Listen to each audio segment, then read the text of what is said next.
what I suppose... What's your name? Would be Jacob, by the way. Jacob. Yeah, nice to meet Mansoor, you. nice meeting you too. So, well, if you want to start, do you want to tell me kind of why I should believe in Islam, or would you like a sort of justification as to why I reject Islam along with every other faith? Sort of, I mean, you go ahead and tell us about your conviction of, what your view to your position. Okay, so when you say conviction, I wouldn't say I'm 100% sure about anything. I'm not a subjectivist, but I still, other than... Oh, okay. Oh my God. Someone stop it, for God's sake. And the police are they just watching?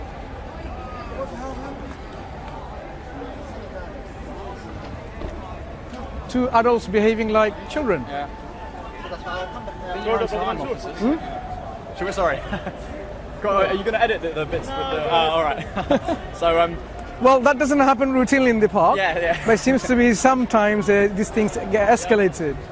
So, so I guess I would say I don't think you can be sort of 100% sure when you make claims regarding the supernatural, when you make claims about God, which is why I wouldn't say, I 100% know that there is no God, but I'm sort of suspicious of people who make claims of absolute certainty unless it's regarding mathematical truths. I mean, if you say that you're certain 2 + 2 = 4, that's a pretty solid, I wouldn't dispute that. But insofar as God or Allah is concerned, I sort of I haven't really seen any real strong argument. So I don't know if you want to begin with a sort of... What's the difference between arguments and evidence? Well, in your understanding? In my understanding, an argument would be a proposition of sorts, which is supported by evidence, which would be what can be observed in reality, in the physical world. Sure. So arguments can be supported or unsupported by evidence. So basically evidence is something which we should be looking for rather than arguments themselves, because arguments can have counter-arguments, and it could go into even the areas of rhetoric. Whoever is a bit more in rhetoric and they're eloquent, it may, whitewash or smoke screen the whole issue. So evidence is what counts. Mm-hmm. I mean, you make arguments based on the evidence, but yes, you can make arguments neglecting the evidence. Sure. Sure. So evidence is very important. Of course. Sure. So in terms of this reality, does the reality exist? Is this something that we say we have evidence for? Yes. Without making say like, this is only an argument. So what, the statement reality exists? That we are real and the reality around us exists. Is this something that requires an argument, or is this something that's self-evident? I would say, an objectivist would say existence is self-evident. Certainly mine is, to me, as Descartes says, cogito ergo sum. The fact that I'm able to ask that question means certainly that I exist. So I'd say 100% sure that I exist, 99.9% sure that you exist. Talking to me. Yeah, so at least you exist. Yeah. Okay. And how did you come into existence if there were no cause to bring you into existence? Do you somehow accept that you can exist without any prior cause of your existence? Well, I would regard my parents as being my direct cause. And you go back as much as you can go? Okay, right. So, yes, I would say I would say I'm satisfied with my own existence without some divine creator, without any God having made me in the beginning. I think it's reasonable. Sorry. So you're agreeing that you exist. Yes. And if the question is asked, how do you exist without something or someone bringing you into existence? Two possibilities. Existence like yourself, or things prior to yourself, could be rearrangement of matter. I mean, it could be just a rearrangement of matter. Essentially, yes. So are you proposing that matter essentially is eternally existent without any prior beginning?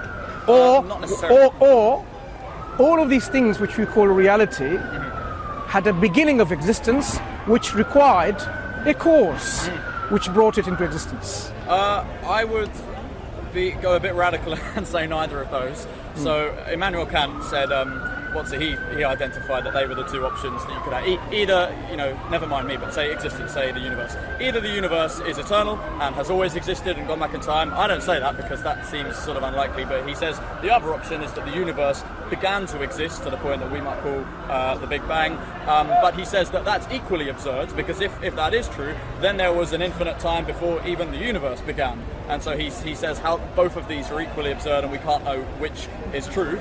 But if you look at recent developments in cosmology, and if you read Stephen Hawking's books on various sort of essays on time, in a brief history of time, he talks about a third option which solves the problem of a sort of eternity, which is that space-time can be finite but exist in a sort of no boundary condition.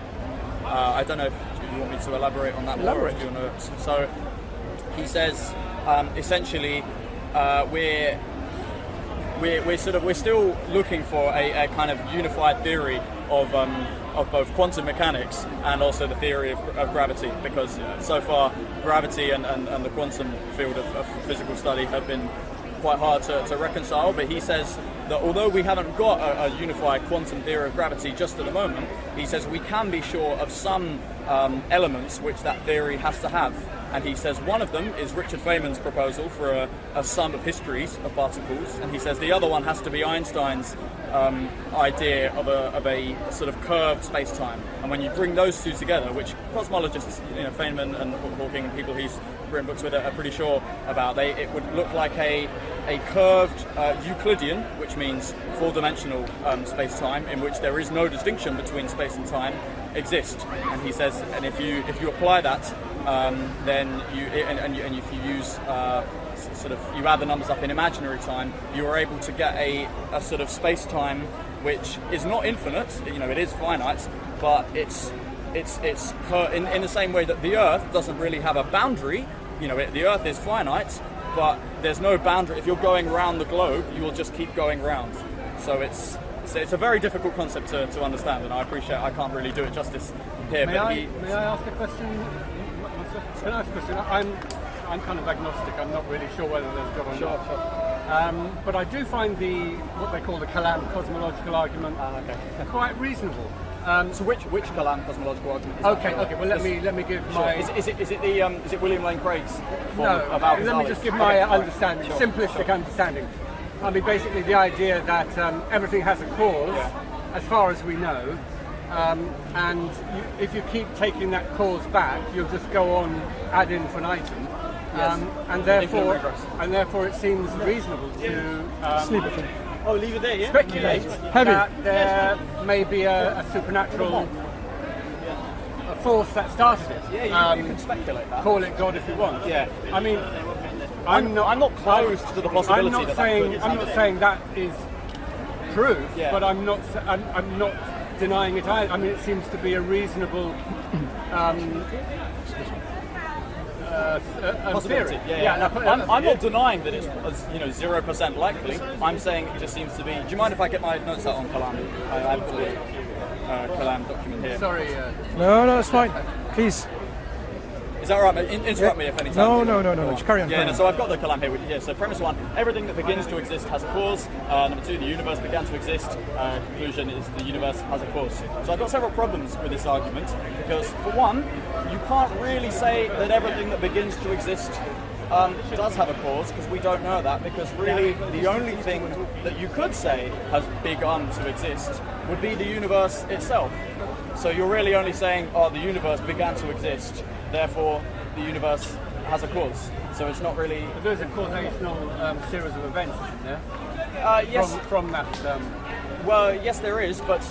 Okay, so the way to solve that, either you have the sort of infinite, the eternal universe, which I don't believe in, by the way, because I think it could be a possibility, but I don't really sort of see it. But I think that if you've got this model of Euclidean curved space-time, that sort of solves your problem of having an infinite regress, because the theory of gravity itself predicts that its own predictions break down at the quantum level, and thus at the Big Bang, and so we would sort of cease to know how time.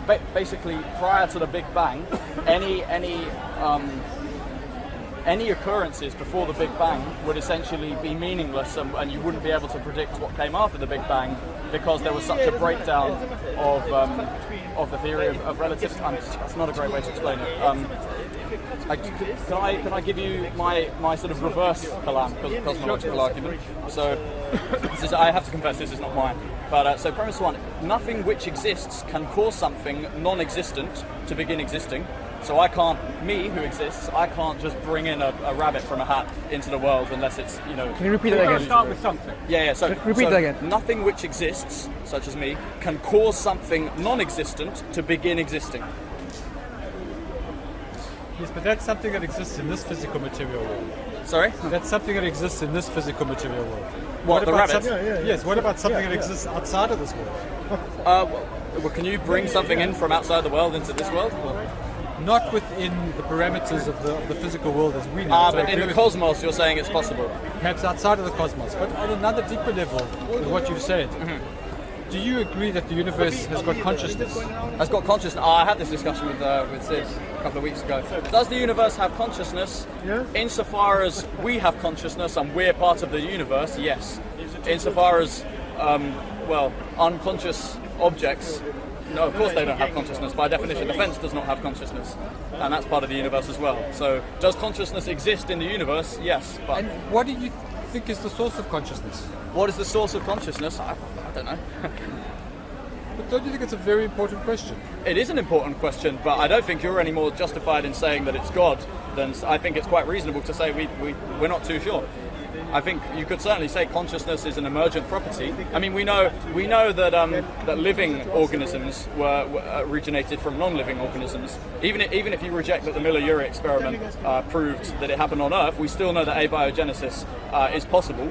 And so I think from single-celled organisms, that's a reasonable explanation as to how beings can become, from unicellular to multicellular, and thus become more complicated, more evolved, and thus be more conscious. I'm sorry, this is meant to be a discussion. No. I'm sorry, we've silenced it. It's good. It's quite good that we're having Yeah. a discussion so we can have our input. Carry on. What do you have to say? Sorry. So what would be your response? Because I think, when you're looking at your model of the universe, and I've only just walked in the last minute. Yeah, of so course. my guess is you're somebody who's either an agnostic or somebody who's